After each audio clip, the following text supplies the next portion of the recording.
최근에 국내 정세가 상당히 안 좋은 방향으로 흘러가면서 증시 또한 계속 하락을 하고 있는데요. 환율도 계속 오르고 있고 계엄이다 뭐다 해서 사회적인 이슈도 크게 작용을 하고 있는데요. 그런 부분들로 인해 외국인 투자자들이 많이 이탈하면서 국내 증시가 타격을 받고 있습니다. 현재 코스피도 2500선이 깨지면서 2400에 형성되어 있는데 앞으로 국내 증시는 어떻게 흘러갈지 차트 분석을 통해서 좀 더 알아보도록 하겠습니다. 먼저 코스피의 차트를 보면은 보조지표적인 부분에 있어서 가장 눈에 띄는 것이 볼린저 밴드입니다. 볼린저 밴드가 이렇게 수축을 하다가 확장 국면에 접어들었는데 하단으로 확장을 하면서 이 추세 자체가 하락 추세가 형성됐다는 것을 의미를 하고 있고요. 이렇게 됐을 경우에는 중심선 즉 20일 이동평균선이 상당히 의미 있는 선으로 작용을 하게 되는데 여기서도 보시는 것처럼 이 중심선의 저항을 받고 다시 주가가 떨어지는 모습을 이렇게 하고 있죠. 그래서 20일 이동평균선이 상당히 중요한 역할을 하고 있다. 이렇게 차트적으로 해석할 수 있습니다. 이렇게 됐을 경우에 좀 쉽게 접근할 수 있는 부분은 20일 위에서 주가가 5일 이상 머물렀을 때 추세가 변하게 될 수 있는데 그러한 부분들을 유심히 관찰해 볼 필요가 있습니다. 그래서 일례로 이런 부분들 보시면 한 4일 정도 뒤에 주가가 흘러내리는 모습을 볼 수 있고요. 이 부분도 마찬가지죠. 5일 이상 머물지 않고 흘러내리게 됐는데 앞으로 이 하락 추세가 형성됐기 때문에 쉽게 반등하기는 어려운 모습을 하고 있는데 제가 말씀드린 그런 부분들을 좀 유념해서 투자를 하시는 게 좋을 것 같고요. 다음으로 또 눈에 띄는 부분은 이 스토캐스틱입니다. 지금 스토캐스틱이 K가 D를 데스크로스가 날려는 그런 상황에 처해 있는데 이렇게 됐을 경우에도 단기적으로도 하락이 지속될 가능성이 크다 이렇게 또 해석을 할 수 있습니다. 그래서 단기적으로도 좀 조심을 할 필요가 있을 것 같고요. 그리고 마지막으로 파라볼릭 볼로 봤을 때도 지금 상단에 이렇게 형성되어 있기 때문에 하락 추세가 좀 더 지속될 것이라고 해석할 수 있습니다. 그래서 당분간 이 코스피는 상황을 지켜보는 쪽이 좋을 것 같다 이렇게 생각이 들고요. 자, 코스닥을 봤을 때는 어떻습니까? 코스닥도 좀 비슷한 흐름을 유지하고 있는데 파라볼릭 볼이 상단에 이렇게 위치해 있고 볼리저 밴드도 하락 확장을 하고 있고요. 그리고 스토캐스틱도 지금 하단에 이렇게 형성되어 있는데 코스피와 약간 다른 부분은 볼린저 밴드 기준으로 봤을 때 확장 후 약간 수축 단계에 있다는 부분입니다. 그래서 단기적으로는 하락보다는 횡보할 가능성이 좀 큰데 다음 주에 횡보를 하게 된다면은 상승 전환도 가능할 것이라고 좀 보고 있습니다. 그래서 오히려 코스닥 쪽이 상승 전환이 좀 빠르게 일어나지 않을까 이런 생각이 좀 들고요. 종합적으로 봤을 때는 국내 증시가 여전히 하락 추세 형성하고 있다. 그렇기 때문에 투자를 좀 보류하시고 완연히 21선 위로 지수가 좀 오르게 된다면은 그때 투자를 좀 고려해 보시는 것이 좋을 것 같다는 말씀을 드리겠습니다.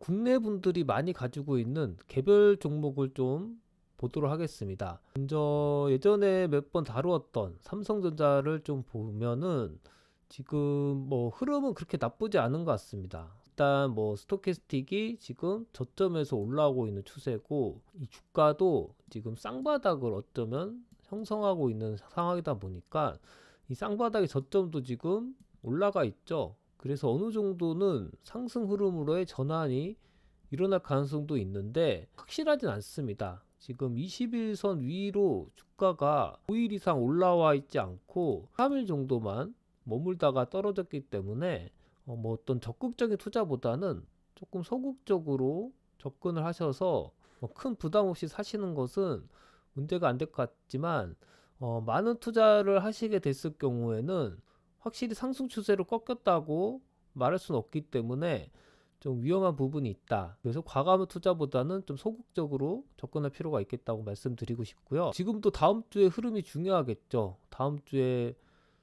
이 21선을 뚫고 올라가느냐 아니면 21선의 저항을 받고 떨어지느냐에 따라서 이 삼성전자 행방이 갈릴 것 같습니다. 그래서 이 삼성전자도 좀 지켜보시다가 투자하시는 게 좋을 것 같고요.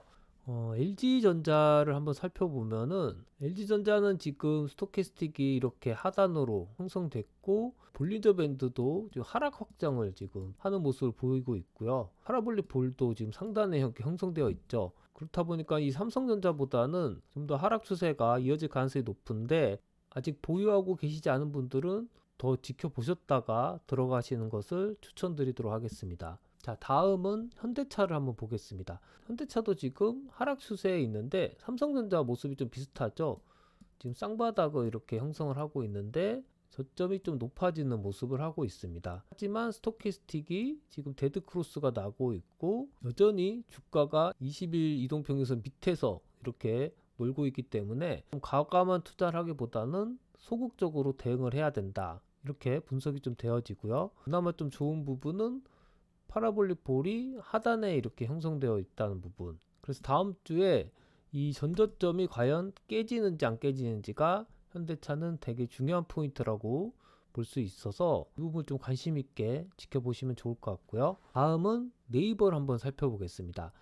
네이버는 아까 전 회사들하고 다르게 지금 상승 전환을 해서 좀 상승 추세가 형성되어 있습니다. 그래서 스토캐스틱도 지금 올라가는 추세에 있고 볼리저 밴드도 수렴 확장을 할 때 상승 확장을 이렇게 하고 있죠. 단지 단기적으로 좀 많이 올랐기 때문에 이 오실레이터 지표, 이 스토캐스틱에서도 보듯이 과매수 구간이 있다 보니까 기술적 하락이 좀 있을 수 있습니다. 그래서 이렇게 단기적으로 하락을 했는데, 이제 이 네이버는 20일 이동평균선이 어떤 지지 라인이 되겠죠. 그래서 이 지지 라인을 잘 받고 다시 올라가느냐가 관전 포인트라고 할 수 있습니다. 그래서 오늘 같은 경우에 어쩌면은 이 21선을 터치하고 올라가는 모습을 좀 보였기 때문에 다음 주에 과연 이 N자형 반등이 나올 것인지, 그 부분이 상당히 중요한 또 포인트가 되겠고, 그렇게 됐을 경우에 네이버는 좀 상승 흐름이 계속 이어지지 않을까, 이렇게 생각이 좀 듭니다. 뭐 네이버 같은 경우에는 상당히 많은 하락을 했었죠.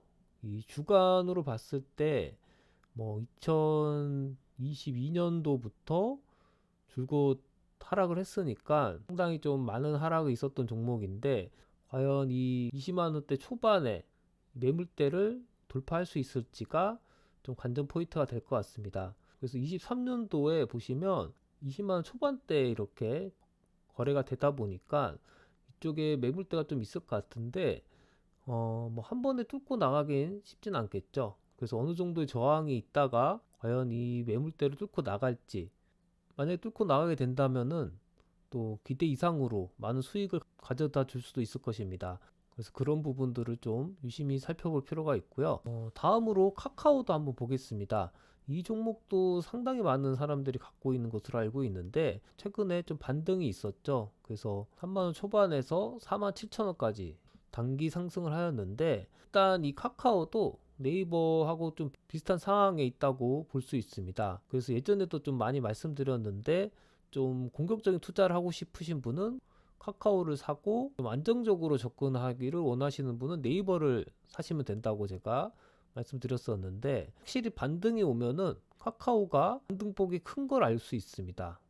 그래서 상당히 많은 반등이 있었고, 이 반등을 과연 유지할 것인지가 이제 관전 포인트가 되겠죠. 그래서 다음 주에 이런 장대 양봉의 어떤 시초가, 이런 저점을 깨지 않고 올라가는지가 좀 중요한 포인트가 되겠고, 뭐 이렇게 된다면은 카카오도 마찬가지로 상당히 많은 상승을 할 수도 있다. 뭐 주봉으로 봤을 때 이 6만 원대 매물대가 좀 형성이 되어 있는 것 같은데, 상승 추세가 계속 된다면은 또 6만 원까지 또 무난히 갈 수 있다는 얘기가 되겠죠. 그래서 네이버보다는 오히려 상승의 폭이 또 클 수도 있으니까 이런 부분을 또 참고해서 투자를 고려해 보시는 것도 좋을 것 같고요.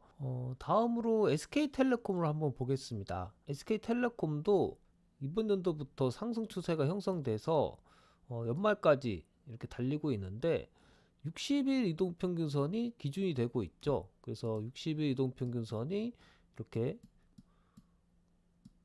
지지를 하는 모습을 좀 하고 있습니다. 그래서 이 SK텔레콤도 과연 다음 주에 지지를 받고 다시 또 상승하는지가 중요한 포인트가 되겠고, 뭐 스토캐스틱도 저점을 계속 올리면서 상승 추세에 있기 때문에 아직까지 이런 상승 추세가 꺾였다고는 볼 수 없습니다. 그래서 투자가 유효하다 이렇게 보여지고요.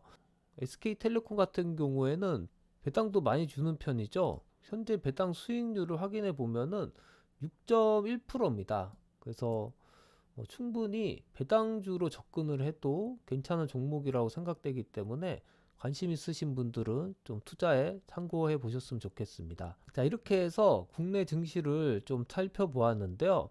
떨어진 종목들도 있고 오른 종목도 있는데 대체적으로는 떨어지는 추세지만 이 와중에도 상승 추세에 있는 종목들도 몇 가지 있는 것을 볼 수 있었습니다. 그래서 국내 정세가 좀 안 좋다고 해서 단지 떠날 게 아니라 잘 찾아보시면은 투자 종목들은 있으니까 너무 또 공포에 떨지 마시고 이 시기를 잘 견디셨으면 좋겠다는 생각이 듭니다. 사실 뭐 이렇게 시국이 안 좋을 때는 잠시 투자를 멈추는 것도 좋은 방법이겠죠. 쉬는 것도 투자라고 했기 때문에 그런 주식의 격언들을 잘 생각하시면서 앞으로 대처를 하셨으면 좋겠습니다. 그럼 이상 방송을 마치겠습니다. 감사합니다.